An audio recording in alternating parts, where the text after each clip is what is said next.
All right, let's continue with automating the data cleaning process by addressing skewness. So in the past, we've done basic data wrangling, addressed time date values, bin low count group values, addressed outliers.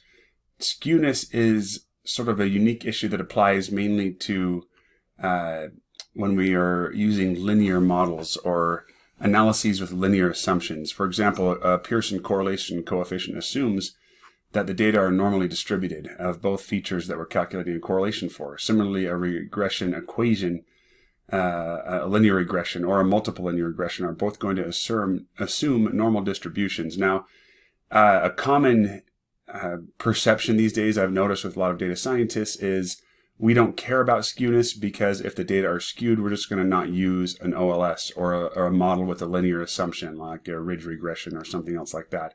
Instead, they'll just switch to a decision trees model and use that instead. That's fine. There's nothing wrong with that. However, I've found that when I'm predicting a continuous number, that I can often beat a decision tree and a variety of other even impressive ensemble algorithms. I can occasionally, not always, I can occasionally beat them with a basic linear model if I go through and transform the data and make sure that it meets the assumptions of a linear model, like not having skewness. So let's illustrate this point with the insurance data set, and then we'll practice with all 4 of our data sets actually. Again, these are in the description if you need them, or in the book if you're following along in the book. So what I've done here is I've read in the data sets, and then I've printed out a histogram and the skewness for, first of all, this is the original charges feature. So charges for the insurance charges data set is very positively skewed. This is common. If you watch my other videos, we've addressed this in the data set a lot. And in other videos, I showed how if we fix this skewness by transforming it, we can get a better R squared, and not just a better R squared, but a more trustworthy R squared, an R squared value that we are more likely to get in practice if we make these transformations with the data. Anyway, so the score here, not only do you see in the histogram that it's very positively skewed, but you can see in the score that it's outside a traditional boundary of -1 to +1. So how do we fix this, and how can we create a function to automate fixing it? That's the key, is I want to automate this process. So in prior videos, I showed 3 general transformations. One is a square root, and these transformations just become, by the way, increasingly extreme. So if you think about, a square root function graph, here's what a square root does. It takes a value and increasingly diminishes its, think of a linear equation. It would just be a straight line that went from one corner to the other. But with a square root, the higher the x value gets, the more the y value is reduced. That's what a square root does, and a cubed root is even more extreme, and a natural log is even more extreme, meaning that the higher numbers are going to be more increasingly reduced. What does that do in practice? Well, it results in converting the histogram from something like this to something like this, where the lower values get pushed higher relative to the higher values. These higher values are pulled in, and they're brought down much more than the lower values are brought down or reduced. Because if you think about it, a square root of 4 takes the number in half. A square root of 4 is 2, but a square root of 9 reduces it by 1/3. So a square root of 9 is 3. So there's an increasing effect on larger numbers. And as it turns out, a square root transformation does get our skewness score. So notice I've printed skewness again after each chart. So I created a his plot in Seaborn, passed in original charges feature, right here, and then printed out the skewness score. Here's the printed skewness score. Here's the chart. The reason why the skewness score is on top is because I didn't show the chart until right there. So it's printing skewness right here, showing the chart right after. Here's the skewness of a natural log transformed version, which is this one right here. I raised the entire column to the 1/2 and grabbed the skewness of that. Did the same thing with the data I passed into the his plot, and that's why it looks like this. Now, although it's within the bounds of -1 to 1, we can do even better. The idea is we want it to be as close to 0 as possible. So here's a cubed root transformation, and as you can see, that makes it even better. The chart looks better. And then a natural log transformation, there we go, which looks the best, and in fact, it even overcorrects it slightly to a negative number. So our goal is, we want to get every feature, both X and Y. Y is even more critical, but we would also like the X's to all be normally distributed to the degree possible. It doesn't apply to binary variables, 0, 1 dummy code variables. And some features are so skewed that it's just not realistic to be able to actually transform them, and we have to make a different decision altogether. Usually that means converting it to a 0, 1 binary score. Anyway, so this is a very manual process. As you can see, I had to go through and I had to type out each one of these, create a hist plot for all the different versions, find the version that's closest to 0. And then what I would do is, moving forward, if I want to create a model to predict charges, I would use this natural log transformed version of charges in all of my future models. I want to make a function that will automate this, to automatically find the transformation that will get skewness closest to 0, and then apply that in the data set. So with that background, let's go ahead and do that down here. Add a bunch of code blocks. And let's set to work working on this. I'm going to call this def skew correct. We're going to pass in a data frame and a feature value. Now, why not just pass in the individual feature, just that series, that pandas series? You could do that. That'd be no problem. This is just the way I've created it. I pass in the entire data frame and then just the name of the feature. So I've done it this way in the past, just simply to kind of mirror all of my other functions, but really there's no problem if you want to just pass in the data frame series alone, or make it however you want. Now, I've got a couple of other parameters that I created with this function. I want a max power, meaning what is the most extreme that I'm willing to convert before I give up and say, you know what, we can't make this any better. Let's just convert it to a binary 0 or 1. So I'm not going to use the natural log because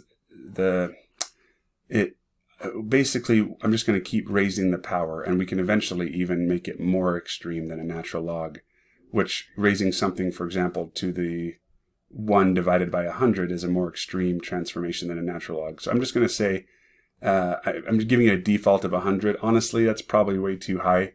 You can modify this as you see fit though. And as usual, I'm going to make a messages equals true, because I like to have that when I am going through and testing data cleaning out and establishing how I want it cleaned. And then later I want to be able to turn messages off, because I like to see what's going on in the function when I'm first learning how to clean the data. All right, so let's import a bunch of stuff. I'm going to need pandas, of course. I'm also going to need numpy. Actually, maybe I won't, because if I'm not using the natural log. All right, I'm going to add it. I may find out later I don't need it. I'm also going to import Seaborn and Matplotlib, because when I have messages set to true, I like to print out the charts of the before and after when something gets skew corrected, so that I can visually see exactly what it did, and it helps me make decisions on whether I want to lower my max power parameter on certain data sets. Anyway, Seaborn. Anyway, as usual, you may have totally different preferences than me, and you might come back later and decide to implement your version of this much differently, and that's just fine, of course.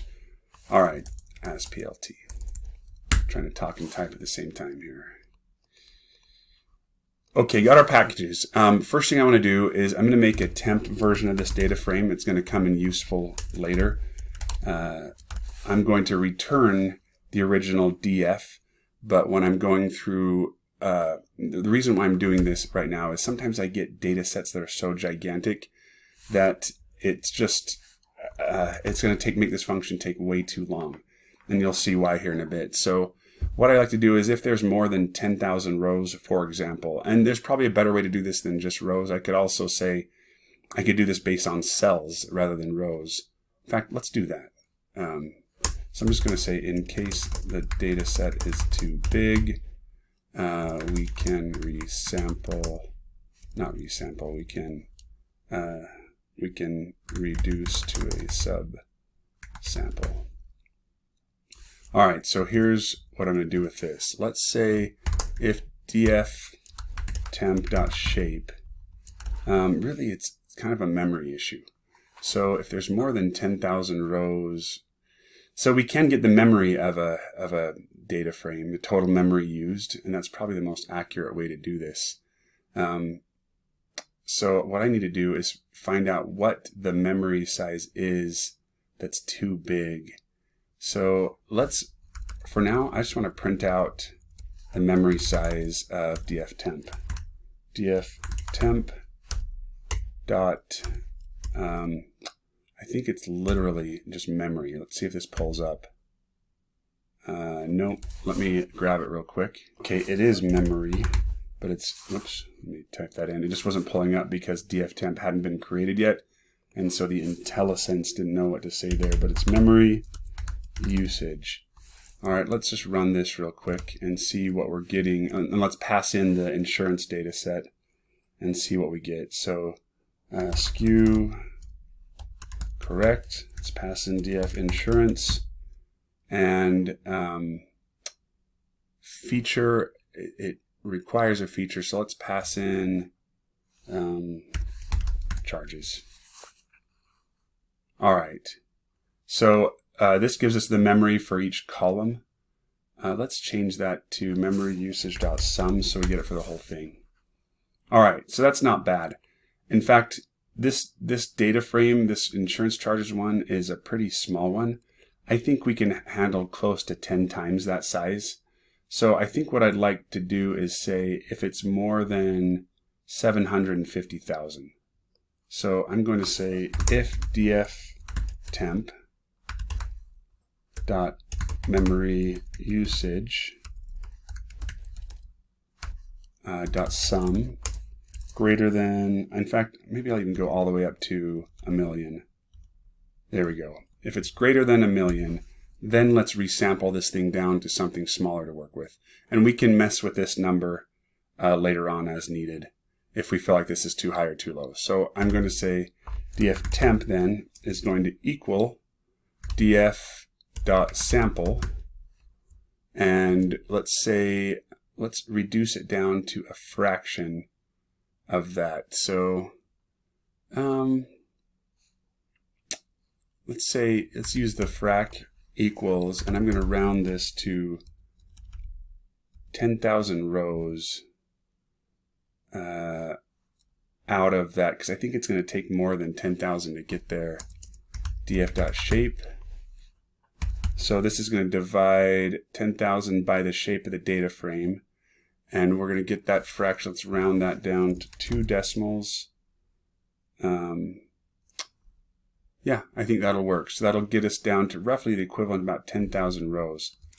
So in this case, it's not going to make a difference, but let's call this on some of those other ones. So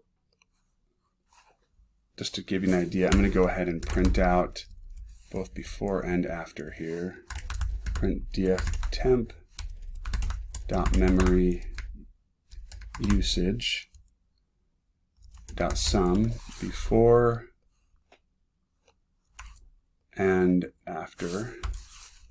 And on this print, I'm going to add end equals nothing so that it prints them both out on the same line. And then let's go ahead and run this with each of our data sets. So I'm going to pull this down to the next cell. Let's add in our NBA data next. That's also a pretty small one, so it won't do anything to that one. But the other two are big data sets. So those are called airline and Airbnb. Airline,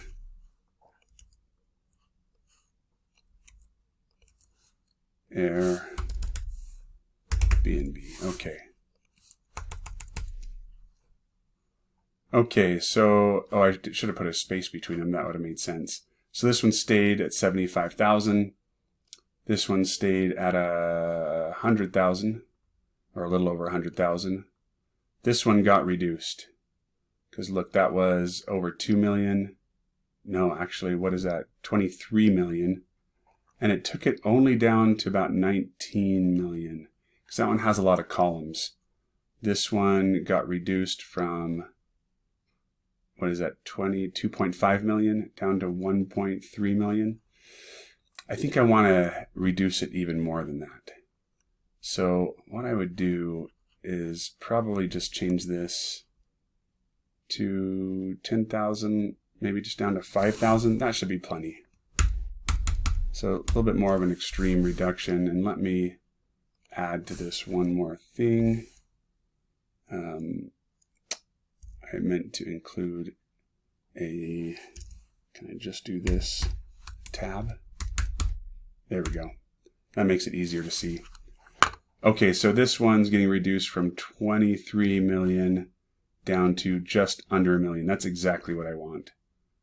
And this one from 2.5 million down to this. Okay, this will make the function a lot more efficient. The reason why a sample is okay is because when it comes to understanding the distribution, we don't need the whole data set. With a sample of 5,000 rows, or this is basically what I'm getting here is what fraction of the data set we want. I probably didn't explain this well. By dividing 5,000 rows by the number of rows in the data set, that tells me what percentage makes up 5,000 rows, and then it's going to keep that fraction of rows. I could just say n equals 5,000. That probably would have been even simpler. Anyway, that works, so it's fine. All right, so now we've got our data set reduced down to something that's a more reasonable size for us to work with in case we get a large one like the Airbnb or airline satisfaction data set. What we want to do now is I'm going to create an iterator that is going to be used to represent the number that we're going to raise it to. So raising anything to the 1 is just itself. That's why I'm starting at number 1. What I want to do now is go through and calculate the skewness before and then after iterating through a bunch of incremental changes to I until we find the value to raise it to that gets it closest as possible, the skewness closest possible to 0. So by starting at 1, that's our baseline. Then let's calculate the actual skewness of df feature that got passed in. And then if messages are set to true, let's go ahead and print out the starting skew. So I'm going to say starting skew, and let's put that in there. Probably ought to round it. Sometimes those get really big. Round it to 3. That looks good. That should work. Then let's go ahead and do a while. Round skew to 2 decimals, not equal to 0. And I is less than that max power parameter that we created above. So this loop is going to keep incrementing I by a small amount, like 0.01 or something like that. We're going to increment that just a little bit of time and raise the feature to, if it's positively skewed, we're going to raise it to 1 divided by I. If it's negatively skewed, we're going to raise it to I, the reverse. And we're going to keep modifying I a little bit at a time. In fact, let's go ahead and do that iterator right now, because you never want to set up a never-ending loop. All right, so we're going to modify I a little bit at a time, calculate skewness again each time, and then we'll stop this loop when we get skewness to 0, rounded at 2 decimals, and make sure that we haven't exceeded max power. So if we don't get skewness to 0, then if we hit max power, then we'll go ahead and quit the loop and convert it into a dummy code. So here's what I mean. First of all, if skew is greater than 0. So if we have a positive skew, then we're going to calculate skewness as, well, I'll just go ahead and use the np.power function for numpy. np_power df_temp. So we're making sure to use the smaller version, not the full version, not df, but df_temp feature. And we're going to raise it, so the numpy power function allows us to raise it to 1 divided by I. So first time through, it's going to be raised to 1, and it's just going to be itself. I guess we could do our iterator beforehand. So the first time it changes at least a little bit. I guess I'll put it right there. Okay, so the first time through, it'll be raised to 1 divided by 1.01, because it'll run that first. And then calculates the skewness of that. So this changes or converts the feature to a slightly different version. Get the skewness. If it's not greater than 0, meaning if skewness is negative, then we're just going to do the reverse. Meaning grab this, copy it, but we'll just raise it to I rather than 1 divided by I, because that's what converts negatively skewed features. Okay, so now that we've got that, we're incrementing I. At the end, when it finally quits this loop, actually I'm going to come right here, then let's print out a final skew point. So final skew, let's put in round skew one more time, 3. All right, so let's start with this and run it, and this is just going to tell us what it was able to get this skew to. So if I run that, it's not going to correct anything yet, but this just tells us it started with a skewness of 1.5 and it ended at 0.005. So we rounded this to 3 decimals. That's why it probably rounded up. And we stopped when we hit 0, because this rounded to 2 decimals. That tells me that this must actually, if I show this, let me change this to 4. That's probably a better number to go to, because then you can see why that rounds down.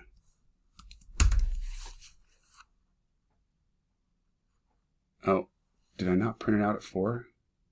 I did. Oh, it was that close that it still went up. It rounded up again. Let me try going all the way out to 5. We're only modifying skewness so slightly that it's going to be like 0.0. There we go, 0.040497. That's good, because this one's set to 5. We'll keep this one at 5. All right, so we can see that it worked. Let's print out I. I is the key number here. So final skew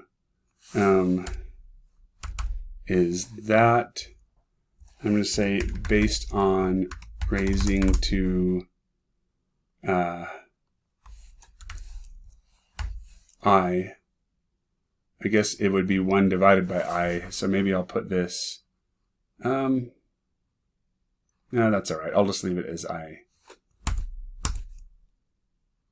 Okay, so this is where it got to. It raised it to the 19.6. I'm just going to round that to 2 decimals. Those last 3 digits are meaningless. And basically got us to that right there. Because we're only adding 0.01 each time, this is all just Python rounding error up to there. So, round that to 2 decimals. Oh, whoops, I forgot my closing bracket. Okay, oh, I got to change it from charges. NBA was salary. There we go. So on this one, it got skewness really close to 0 by raising it to the 6.08. So that was starting salary. Airline was satisfaction. Oh, but that's a categorical value. So we got to predict something else. Or fix the skewness on something else. Let's fix departure delay in minutes. Let's see if I spelled that right. I might have to look it up if I got it wrong. Nope, we got it. Okay, so I want you to see this. This is going on and on and on and on. There we go. Final skew. It never fully fixed it. It couldn't get better than 0.24. Now that's within the bounds of acceptable skewness, but it had to go all the way to our max power, our cutoff. It had to go up to raising it to 1 divided by 100 to get to that point. Well, is that worth it? Or would it be better just to dummy code this thing? Honestly, just by looking at that, I can't tell for sure. I really need to see the histogram to know for sure if that was appropriate. So let's fix Airbnb, or let's check Airbnb, and then let's come back to this. And what I want to do is print out a before and after chart so we can see what the histogram looks like to decide if this was an acceptable level of skewness.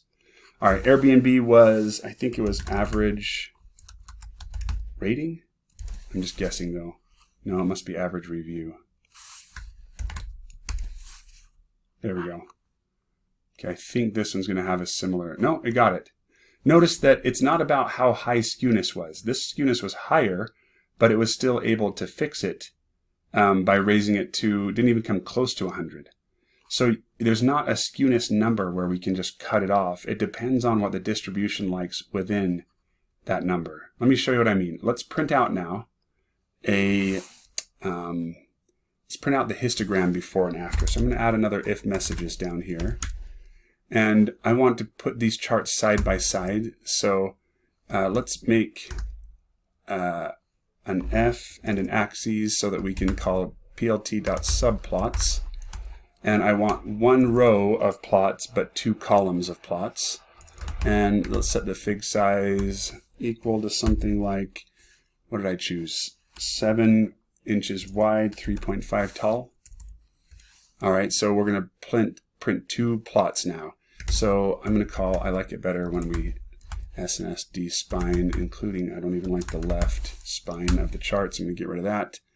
sns.histplot, whoops. And let's pass in dftemp feature so we can get the original. I'm going to set the color, I want different colors on these plots. So I'm going to set this one to blue. And the axis for this plot is going to be the first one on axes above by specifying index 0. So this means put it on the left. So it's going to be on row 1, but it's going to be the first object of these 2. So this is a count of 2. This is not an index 0 based number. This means 2 total plots. And so this is going to put it in the first spot of those 2 plots. I also like adding the KDE overlay when I do his plots, just for fun. Spell that right. Okay, so we got that one.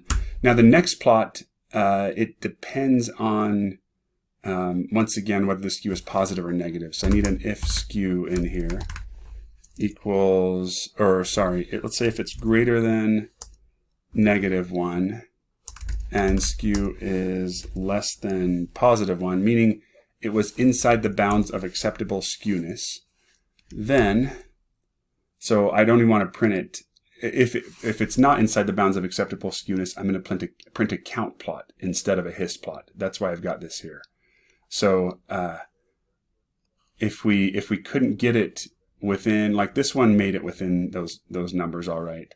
But if it doesn't get within -1 to 1, then I don't even want a hist plot. It'll be a totally different type of plot. So once we've confirmed that we got skewness to an acceptable level, now I'm going to check if skew is greater than 0, then I'm going to make I have to recreate. I didn't store this converted version of the feature anywhere. This just found out what my level of I should be. So I've got to go ahead and make a new data frame series. I'm going to call it corrected. np.power, dftemp, feature, and then go ahead and raise this, raise this to 1 divided by round I to 3 decimal places. Close that out. Okay, that should work. So else, if skew is less than 0, I'm going to do the same thing, but take off this 1 divided by. So corrected is the version that we want to display in the chart. All right, so I've got the right data. This is our data frame series that I'm going to plot. But if skew was not inside the acceptable bounds, then I need to make this a bit different. Actually, let me finish this out. Before I get there, I'm going to make a column, dftemp. Let's see. Let's use...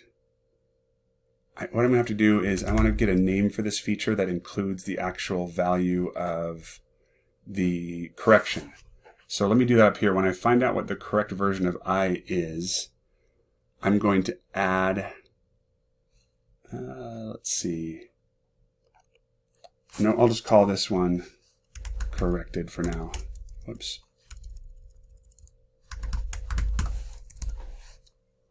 And I'm going to say this equals corrected. So I'm adding that data to the data frame.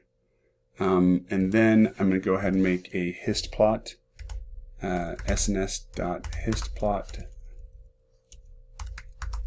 with that corrected data. And so I'm just going to put in dftemp.corrected. So this is referencing this name right here.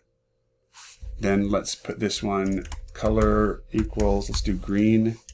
Put it in the other axes, axes 1 for the second one, add KDE equal to true.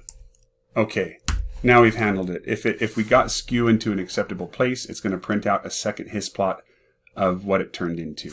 If we couldn't get skewness into an acceptable place, then let's do the same thing. I'm just going to set df temp corrected once again equal to df, the original feature. And then I need to make, for a count plot, I've got to make two different versions of this. Well, I want to cast it. Anything in the corrected version that is greater than 0, or whatever the min value is. So what I want to do is, in arrival in minutes, for example, or departure delay in minutes, most of them are 0. And there's only a few flights that were actually delayed. So I want to find out what that min value is, or the max value. So it depends on whether it's positive or negative, I guess. So this is going to get a little bit complicated, but try to stick with me here. So I'm going to say if it's the original skew. If that skew that we couldn't correct, I guess the final skew would work, is greater than 0, then I want to find the min value and set that to 0, and anything above the min I want to be 1. However, if it's less than 0, I want to do the reverse. I want to find the max value, and that becomes, I guess we could say 1, and then anything that's below the max becomes 0. So here's how I'm going to implement this. I'm going to say df temp corrected. Actually, I've got a filter, df temp.loc, where df temp corrected equals, or sorry, if it's positive, then that means the min value equals df temp corrected dot min. So anything that equals the min in that column corrected is now going to equal 0. Okay, hopefully this logic makes sense. So I'm saying grab every row of this column that equals the minimum value of that column, which is going to be the long, this long one right here, the one that's got the minimum value. Set that equal to 0, and then anything that is greater than that value, set to 1. So now it's a binary value, and I'll print a count plot based on this.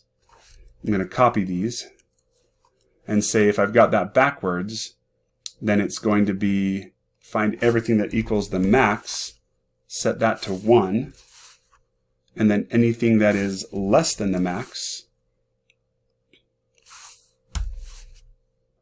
I got to keep that on there, dot max, set that to 0. So now I've got this column that rather than becoming skew corrected, it's just going to have, like we made right here, this is just the skew corrected version. Now I'm just going to have a 0, 1 binary column. And in that case, rather than plot a hist plot, I'm going to plot right here, sns.countPlot, data, oops, it's not indexed, data equals df temp, x equals corrected. Let's still give that one a color, equals green, and we got to make sure we specify the axes equals axes 1. Okay, that's a lot. Let's go ahead now, and we've created, it's going to be a scatter plot on the left, and then either a hist plot or a count plot on the right. Once that's been created right here, I'm going to set plot dot set p axes and y ticks. I like to get rid of those. Get rid of that one. Plot dot, I like the type layout. I want this to be, don't want to take up much space, and then plot dot show. All right. Also, finally, let's return. Well, we don't need to return df. We haven't even modified df yet. Let's just run this one and see what we get here. Okay, so now I've got my, starting. Let's change that to starting. There we go. Sorry about that. You're probably wondering from the beginning if I was ever going to catch that. Okay, starting skew. Let's make this line up a little bit better. Starting skew, let's give that a tab. Let's give the final skew also a tab, so it lines up nice and neat, and we can compare them a bit easier. There we go. So we can see it went from 1.5 down to nearly 0 based on raising it to 19.6. Here's our original histogram. Here's our final histogram. All right, let's try with the others here.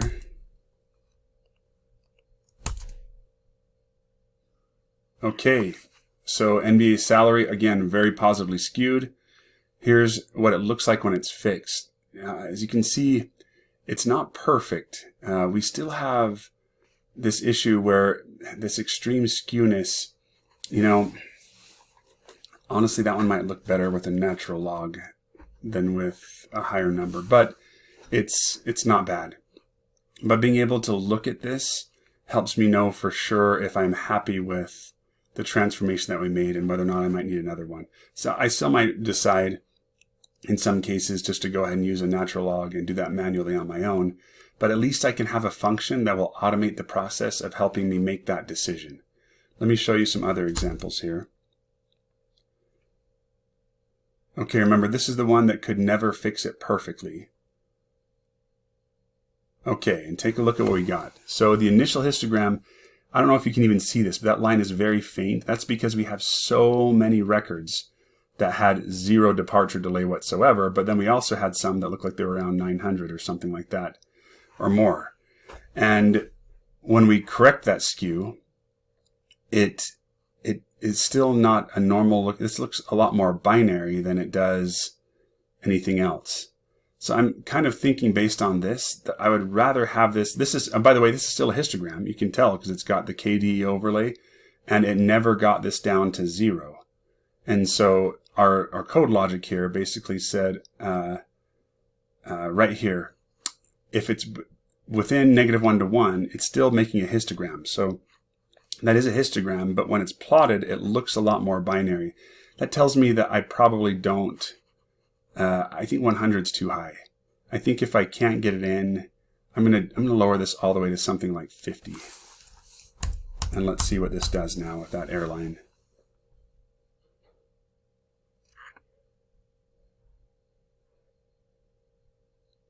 All right, 50 got it all the way down to 30. So even 50 is too high, but notice it looks a little bit better.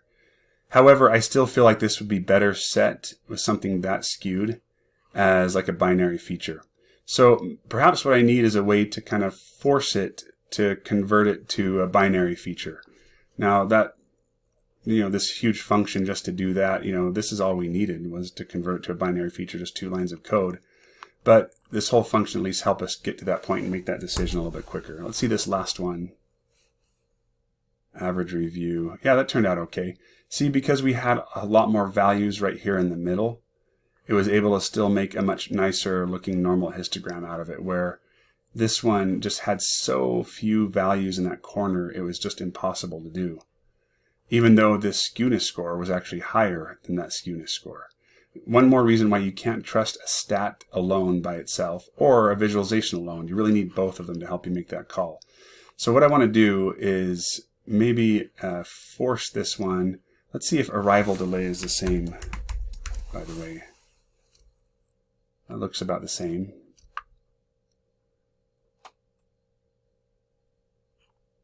Okay, it got closer to 0, but never perfect. Same thing.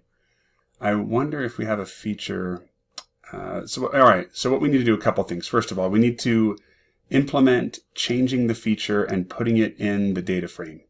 So making the converted version. So it doesn't just help us understand how it should be converted, but makes the conversion for us and stores it in the data frame. And then I think I want to add something to allow us to forcibly set something. Like, for example, if we could never get it to 0, maybe we just go ahead and change the code. We could narrow this way down. For example, if skewness is greater than, we can make it to something like 0.11. 0.01 to 0. Actually, that's, yeah, 0.01.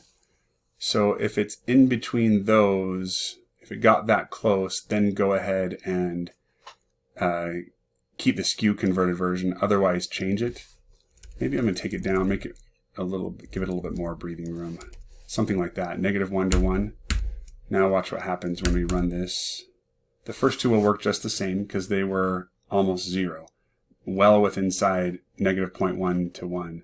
This one wasn't, so look, it created a count plot version instead of a histogram. So it just binned everything into either no delay whatsoever, or yes, it had a delay. And it doesn't matter if the delay was very small or very long, it's just binned them all together. Does that represent reality? Are people bothered the same by a 1 minute delay as they are a 10-hour delay? Clearly not. But at least it allows us to use the feature in a linear model. And honestly, a decision tree wouldn't differentiate between that very much anyway. Well, it would because they're famous for overfitting. But anyway, I think that's it's an acceptable trade-off. So now let's finish this function up by getting it to store the feature and keep it moving forward in the data frame that we return. So I'm going to go ahead and return a data frame finally from all this. And when I run each of these, I'm going to go ahead and print out just the first 5 records of that data frame just so that we can see what it looks like at the same time.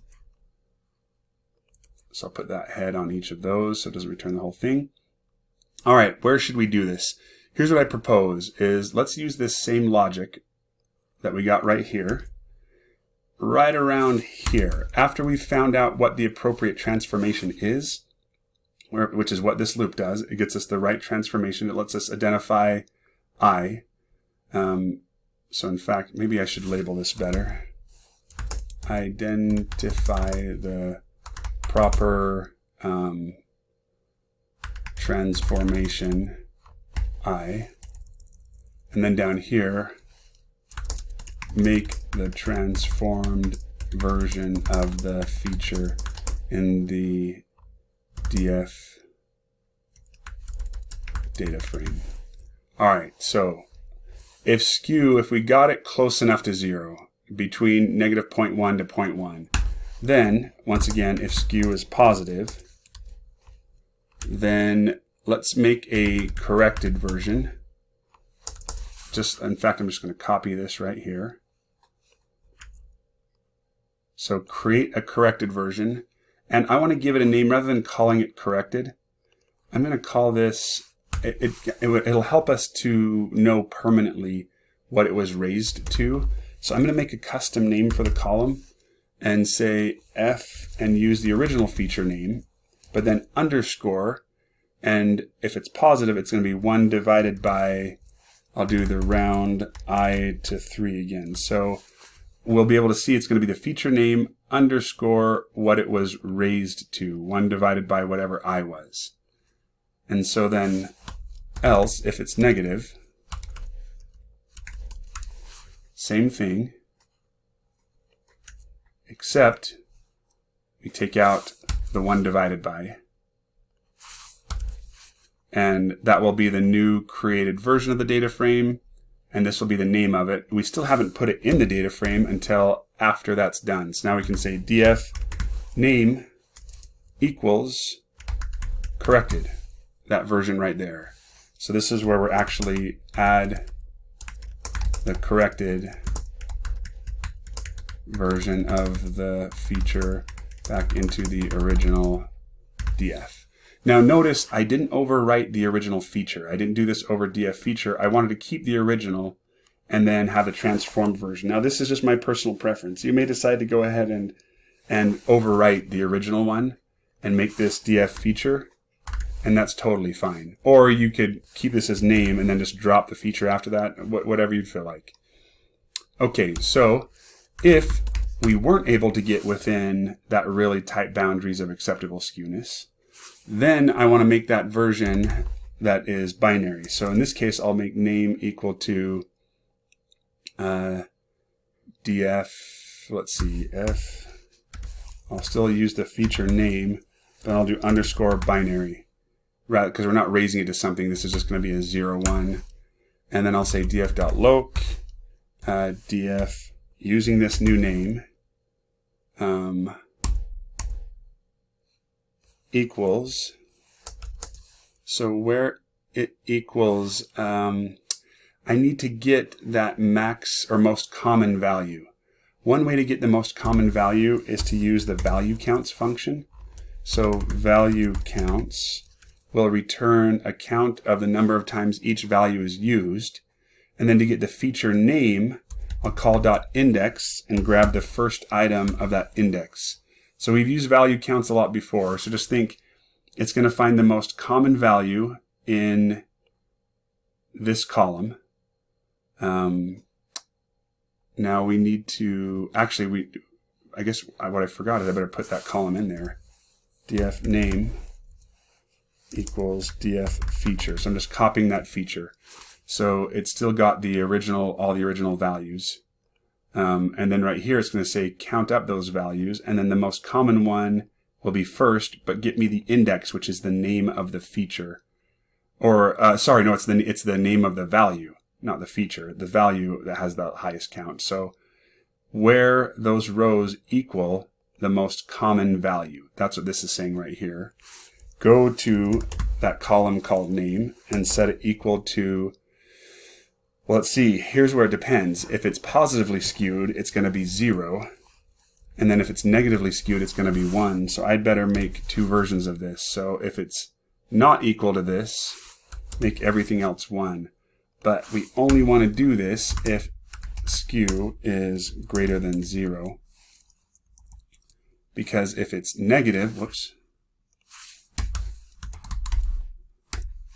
then we're going to want to reverse this, because that means the most common value will actually be the highest in the data set, not the lowest. So if skew is negative, that's the case where the highest value is most common, and that's the one we want to be 1. So that's always lower numbers are 0, higher numbers are 1. Same thing here. The most common value is the lowest one. We'll set that to equal 0, and then all other values equal to 1. All right, so now we've recoded it to a binary feature. Let's see. Let's print a message here. If messages, let's just let them know what happened.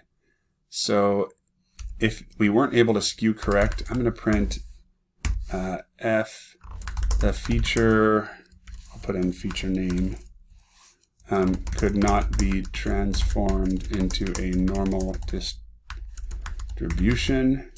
Instead, maybe I'll put this on a different line just so you can see it, all of it at once.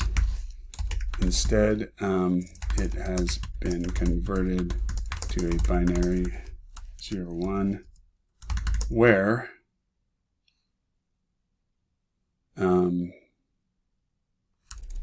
that's good enough. 0, 1. Okay. And then we're returning that df. So let's see if that worked. Starting skew, final skew, and here's what we get back. So data frame original charges plus charges raised to the 1 divided by 19.6. And here's what those values look like. The skew corrected version. Salary. All right.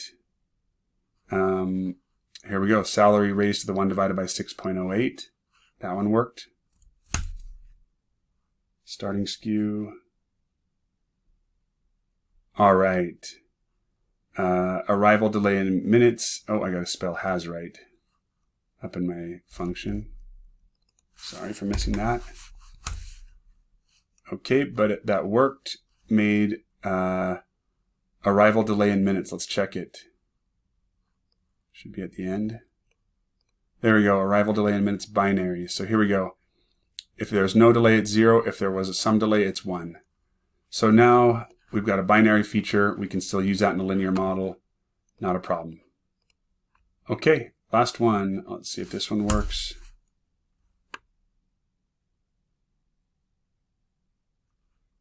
Okay, average reviews. Last review date, average review. All right. Oh, we've got a bunch of NANs here. Let's fix this. So this one, by raising it to that, let's see what average review was. 2.13, 2.4. Let's see what happened or what's causing that. So when we raised average review, it was 7.5. Why would that cause it to become null values? If we have actual values right here, it accepted 2.14. Let me think on that one. All right, just found my error. This is really stupid of me, and hopefully you actually already saw my error earlier. Up here in the code, when we're actually setting the corrected values, I used dftemp instead of df.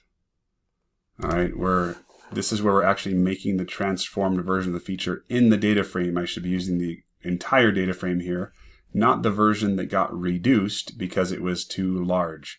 So the part that takes the most time is this iteration right here, and then also generating the visualizations down here. So I do the visualization based on the smaller version, the reduced version. I do this iteration on the smaller reduced version. But when it comes time to actually make the transformation, this needs to be done on the entire original data frame. There should be no dftemp anywhere around here. So ran that. I ran it through all these again. And now we have our Airbnb average review corrected nicely. If we scroll out to the end, it should be, oh, I haven't run it. I got to run it again on all these. Run.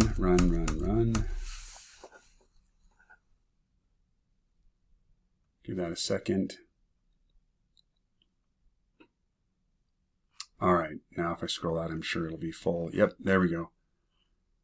Oh, and it kept our last one, which is very similar because they're done on different random sets of the data set.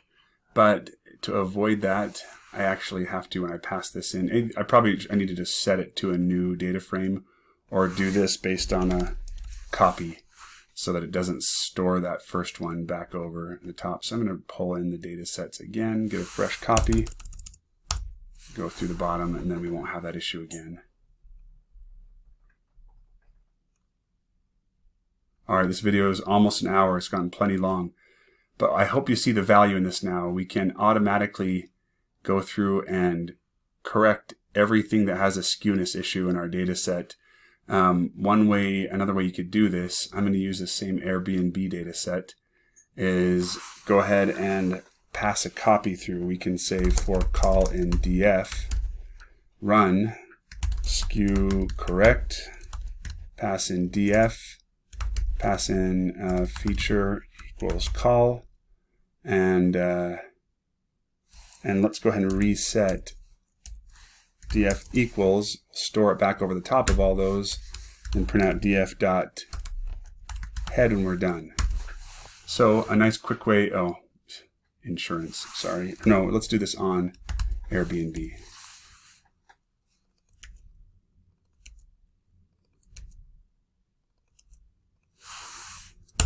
So we set this up just to work on one at a time. Could not convert string to float. Oh, I'm glad we tested it. Let's check that real quick. So this is running df feature dot skew. Oh, we need to make sure this is only being run for numeric features. So we could do that in the function itself. That's a good way to make it a bit more robust. So let's just go ahead and check it right from the beginning and say if df feature not pd.types api.types is numeric. I could have just typed in n. Numeric dtype.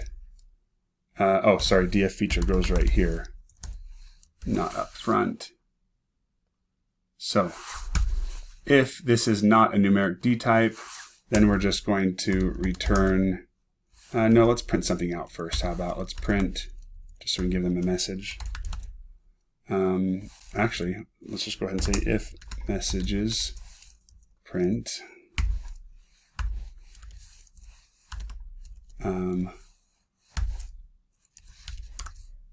feature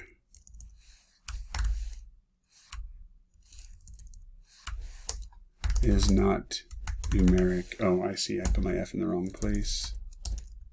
There we go. So if they want messages, we'll let them know no transformation performed, and then just return the original DF with nothing done. All right, let's try that again. Glad we caught that. This is how we'll use this function if you want to correct the skewness of every single data type.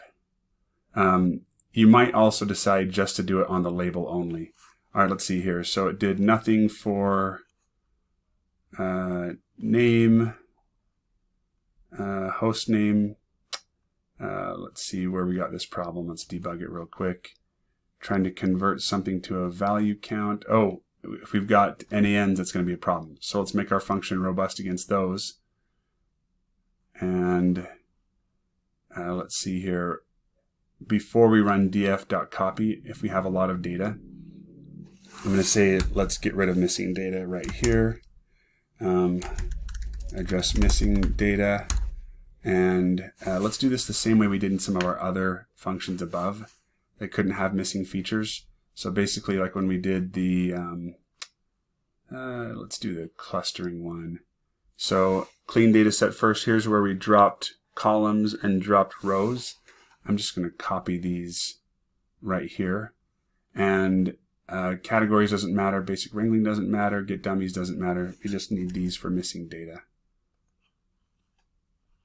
So I'll do this right here. Okay, add that in. See if we get any other errors that need to be fixed. Let's see what we got here. Arrival delay in minutes. This was dropped due to missing data. Oh, that one had missing data in it, but it should have just dropped the rows because there weren't a lot that were missing. Let's check and see if we did this right. So columns were dropped first due to missing data. Let's see if that's what happened. One column, yeah, arrival delay in minutes, and that what happened to be the column. But I only want to do that if a lot of it's missing. Print.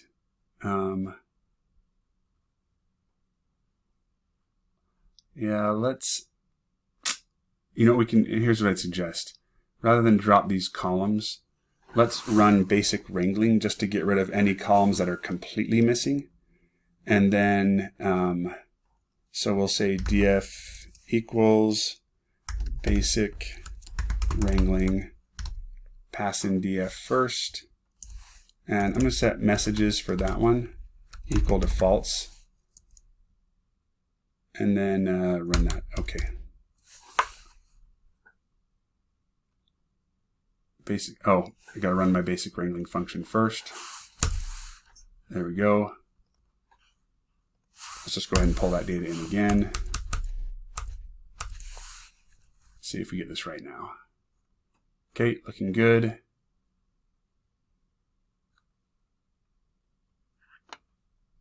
Beautiful. Beautiful key ID. So ID was dropped when we ran basic wrangling, and it showed up again. I just need to make sure I'm not using ID right here when we calculate skewness. Oh, there it is. That's the problem. What we need to do is when we calculate this first skewness score, this needs to be based on our DF temp right there. You might have caught that earlier as well. I think that'll do it now. Let's go ahead and go straight down to there and run that.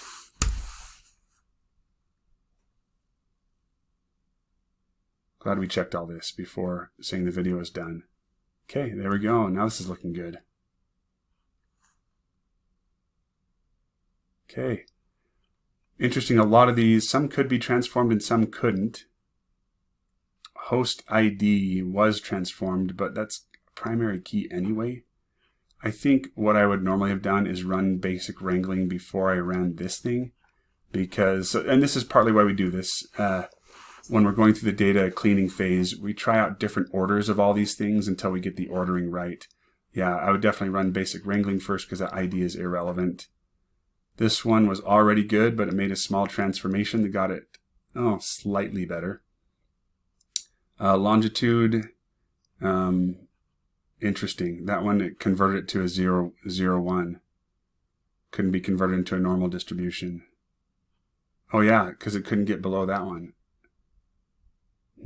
I think for longitude, I would probably go back and say skip longitude, because that's not given that it's a positional coordinate, I don't think it's relevant on that one. Room type, interesting. Couldn't work. This one is price. Price got close. I don't know, I might go back and change my boundaries so that we can allow price to be converted rather than have it transform into this one. This one totally makes sense. That was the right call for it to be converted like that. Same thing with this one. Number of reviews. Basically, it had reviews or it didn't. This one turned out great.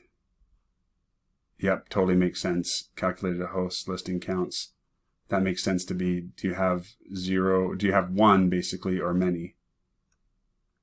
Yep, that looks good. And all of them created right there. So it's key to go ahead and print these things out so you can evaluate whether it was a good move or not. See, like with this one, I kind of agree with turning it into a 0 or 1, but up here, I don't. On this one, I think I would have allowed that one to, let's see, this is price. So I should probably add a print line in, or something in between those. Starting skew, I think I would have kept this one the way it was. So to make it accept this and not the other, I think what I could do is, well, I'll let you guys work on that. This video's gone on long enough. We've hit an hour. This is a pretty darn useful function, though, for making some transformations. And now in our modeling later on, we're going to be using these versions that got created rather than the original, or at least testing them to see if we can get our R squared any higher. All right, hope this was useful.